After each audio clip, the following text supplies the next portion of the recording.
Good morning, friends, and welcome to New Garden Friends meeting.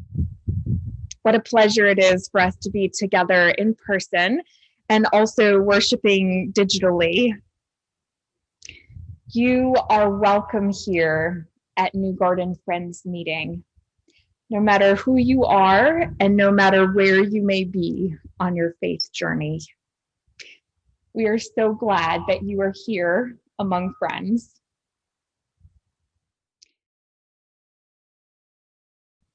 For the readings this morning, I'm going to lean into a stereotype that some people have of New Garden meeting. There's an old story, an old legend of the great Notre Dame football coach, Knute Rockne, head coach of the Notre Dame football club, the South Bend Guardians. And at halftime, after a particularly bad 2 quarters of football, he went back in the locker room with his players and said, "This was so awful, we're going to have to go back to fundamentals." And he held up a football and said, "This is a football." And from the back of the locker room, one hulking interior lineman said, "Not so fast, coach, not so fast." Well, I used to do this with my students at Guilford when I handed out Bibles at the beginning of my Quaker Testimonies class. This is a Bible. Okay. Anyway, the Bible reading for today is from 1 Kings 21, 1 through 7. Later, the following events took place. Naboth the Jezreelite had a vineyard in Jezreel, beside the palace of King Ahab of Samaria. And Ahab said to Naboth, "Give me your vineyard so that I may have it for a vegetable garden, because it is near my house. I will give you a better vineyard for it, or if it seems good to you, I will give you its value in money." But Naboth said to Ahab, "The Lord forbid that I should give you my ancestral inheritance." Ahab went home resentful and sullen because of what Naboth the Jezreelite had said to him. For he had said, "I will not give you my ancestral inheritance." He lay down in his bed, turned away his face, and would not eat. His wife Jezebel came to him and said, "Why are you so depressed?"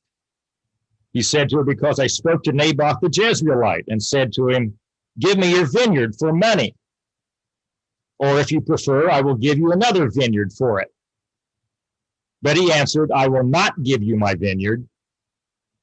And his wife Jezebel said to him, 'Do you now govern Israel? Get up, eat some food, and be cheerful. I will give you the vineyard of Naboth the Jezreelite.'" I hope that reading will make sense later on. The second reading is from something perhaps a bit more familiar, the Journal and Major Essays of John Woolman. This is from his A Plea for the Poor. Wealth is attended with power, by which bargains and proceedings contrary to universal righteousness are supported. And here oppression, carried on with worldly policy and order, clothes itself with the name of justice and becomes like a seed of discord in the soil. And as the spirit which wanders from the pure habitation prevails, so the seed of war swells and sprouts and grows and becomes strong, till much fruits are ripened. Thus cometh the harvest spoken of by the prophet, which is a heap in the day of grief and of desperate sorrow. Oh, that we who declare against wars and acknowledge our trust to be in God alone may walk in the light and therein examine our foundation and motives in holding great estates. May we look upon our treasures, even the furniture of our houses and the garments in which we array ourselves, and try whether the seeds of war have any nourishment in these our possessions.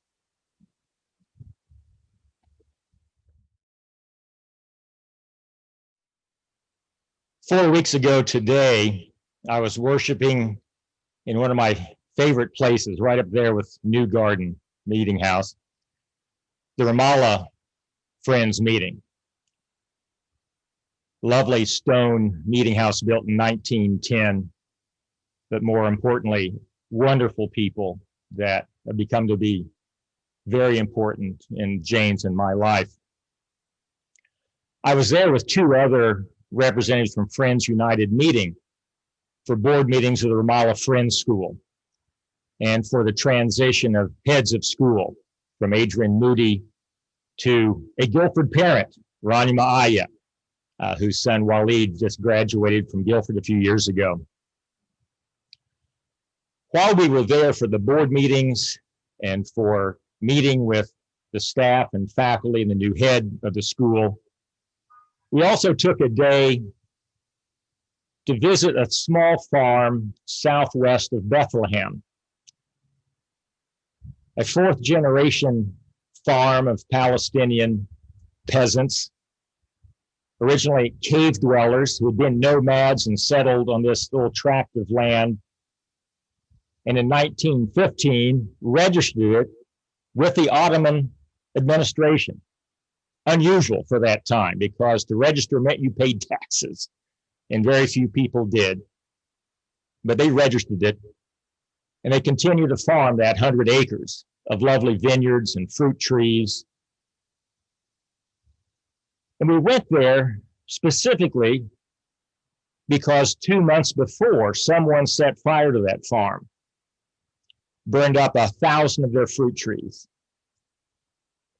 A few years before, with a group of Guilford students on our J term, we went there just a few weeks after the Army bulldozed 1,500 of their apricot trees and buried them. There's a reason for this activity around that farm. And I don't want to get into geopolitics too much, but in the Oslo Peace Accords in the early 1990s, the occupied Palestinian West Bank was divided into 3 areas. Area A, 12% of the land, the major population centers for the Palestinians, was under total Palestinian control. Area B, the small villages and countryside, was under Israeli security control, but Palestinian infrastructure, health, human services, education. Area C, comprising 62% of the West Bank, mostly countryside, was under total Israeli control. The Nasser farm, where we visited, is in Area C.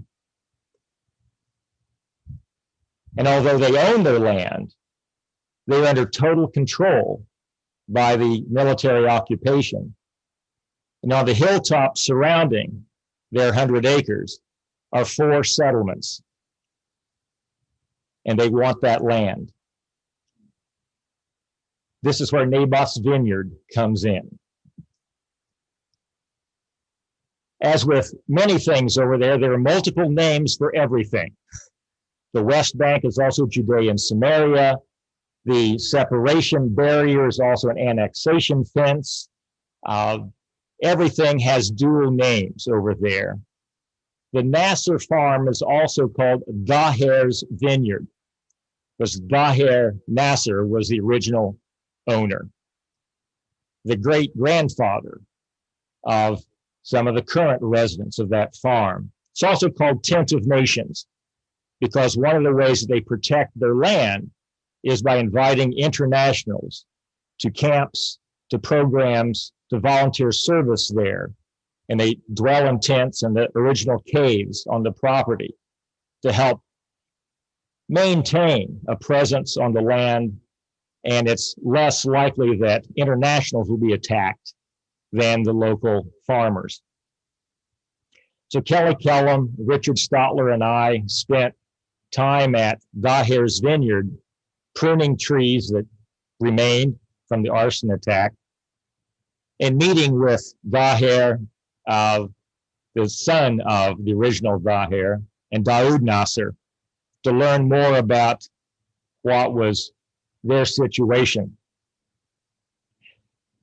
And Daoud shared with us the challenges of trying to hold on to that land, which they have tried to register with the Israeli authorities now since 1991, with title in hand, and still haven't gotten permission, final permission to actually own that land under military occupation.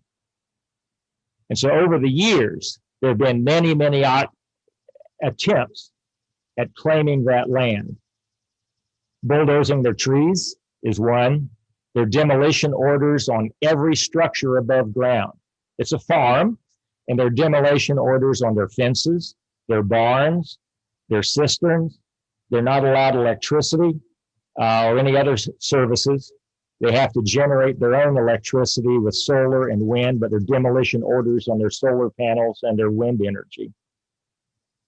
Their access road to markets was cut off by big boulders and piles of dirt. They've had, again, many, many attacks, arson attacks, bulldozer attacks. They've lost so much and have spent about $300,000 over the years trying to defend their land in the courts, even though they have title. One settler even came and offered them a blank check. Fill in any amount you want for this land.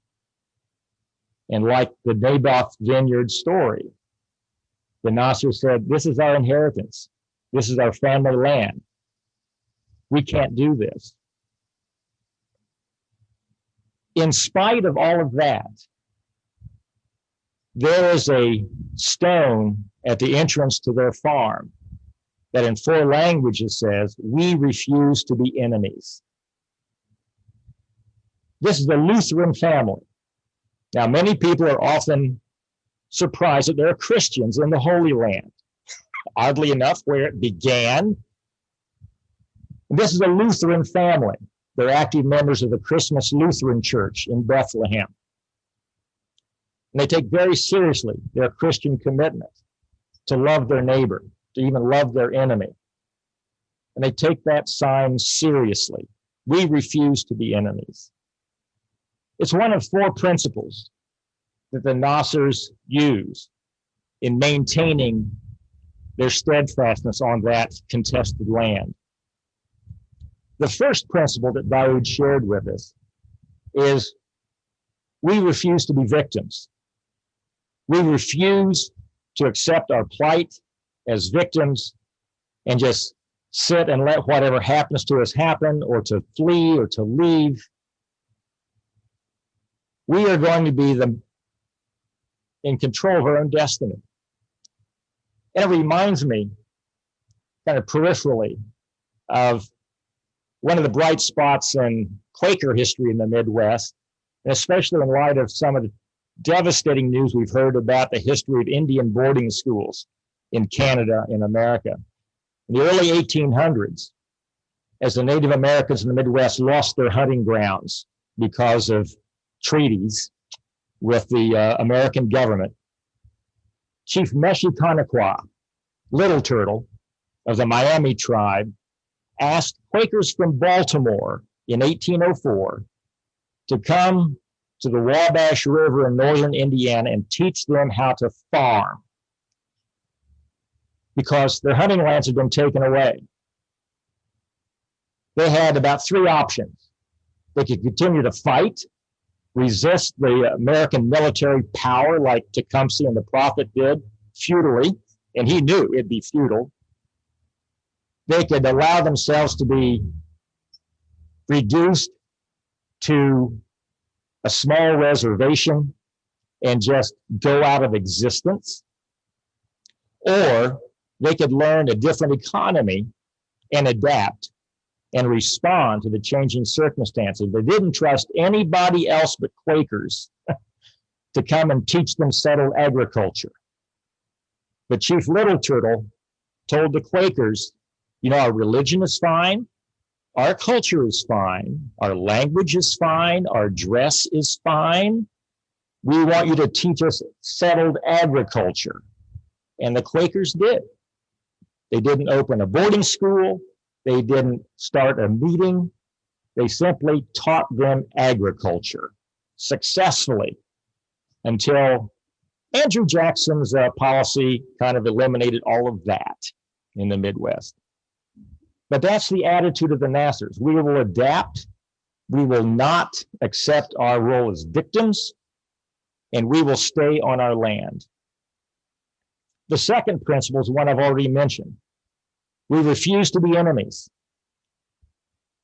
We will invite settlers to our land and show them our life.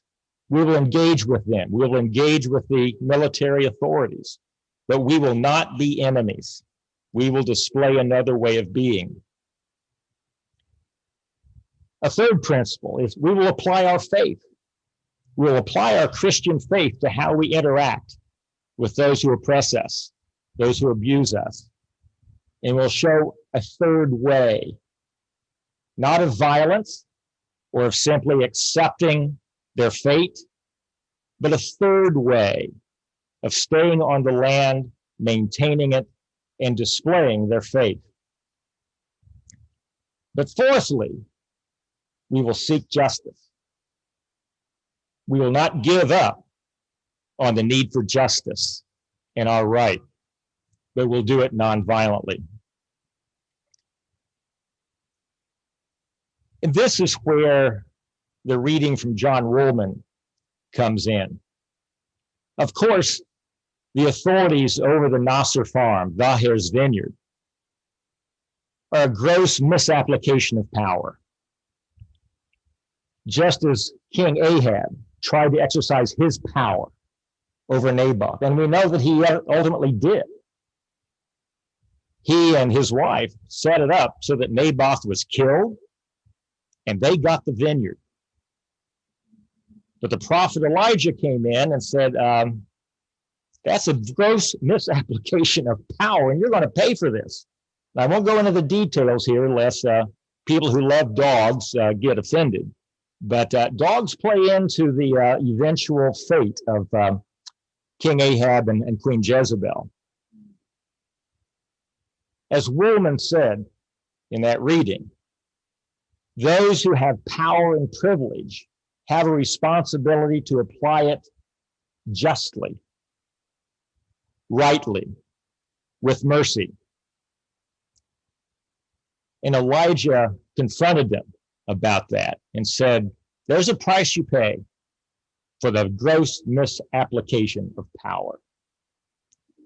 And this is where most of us will probably say, yeah, we relate to Naboth, we relate to the Nassers, we relate to Elijah, and feel pretty good about our sensibilities. But this is, again, where Woolman asks us to look at ourselves, to observe whether we in any way participate in this misapplication and abuse of power. And again, I don't want to get into much geopolitics. It's not the role of a message today. But when you take a look at what is happening to Zahir's vineyard, we are all complicit. The settlements surrounding Zahir's vineyard, the Tent of Nations, have an infrastructure that our tax money is paid for. The road system that bypasses all the Palestinian villages that Palestinians are not allowed to drive on, connecting all the settlements together, and with Jerusalem and Haifa and Tel Aviv, have all been paid by USAID money. The D9 Caterpillar that bulldozed 1,500 of the Nasser's trees was paid for by our $3 billion annual military aid. We're all complicit in small ways. Not to point a finger at us, but again, the prophets and our own prophet, John Woolman, ask us to examine our own lives, our own commitments, our own power and privilege. And this applies not only there, but here, during contemporary debates about social issues, about racial justice, you name it. You've probably all seen the social media conversations. I know I have. What is our role, those of us with power, with privilege?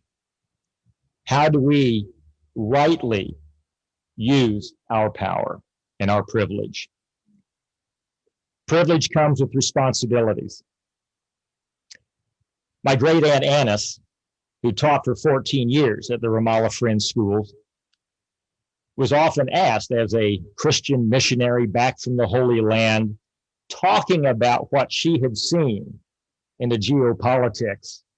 She was there first in 1929 and saw the entire evolution of power and possession there through the 48 War, the establishment of the modern state of Israel, the occupation of 1967.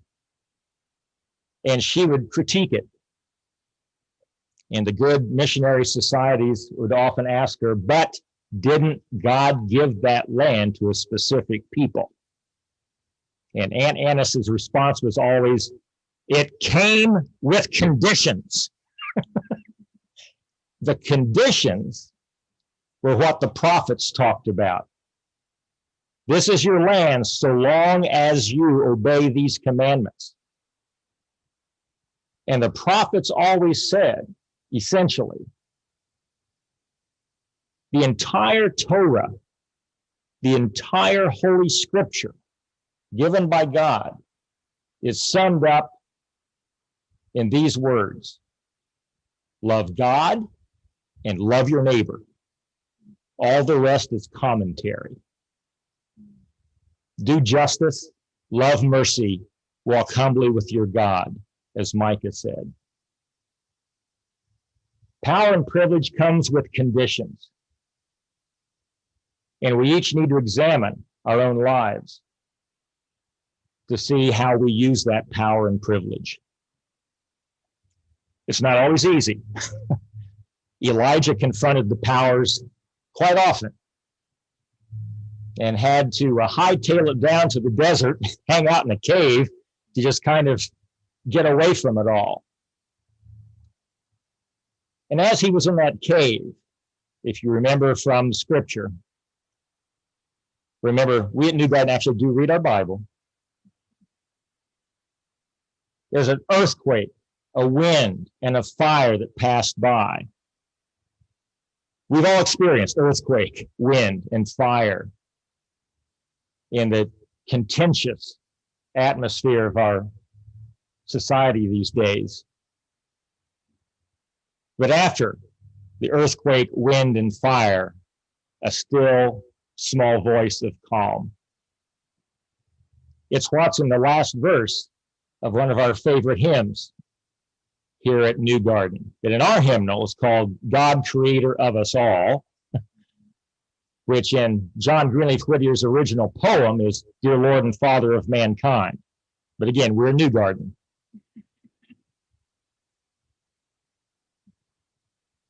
When I face those sorts of earthquakes, winds, and fires, as we all will, if we seek to apply rightly our power and our privilege, I have a little mantra that I repeat that tries to give me that calm in the storm. It's mind the light, stay centered, don't outrun your guide. That light tells us to do justice, love mercy, and walk humbly with God. That should be the center of our lives. And if we outrun our guide, it will be earthquake, wind, and fire. Let us enter into a time of quiet.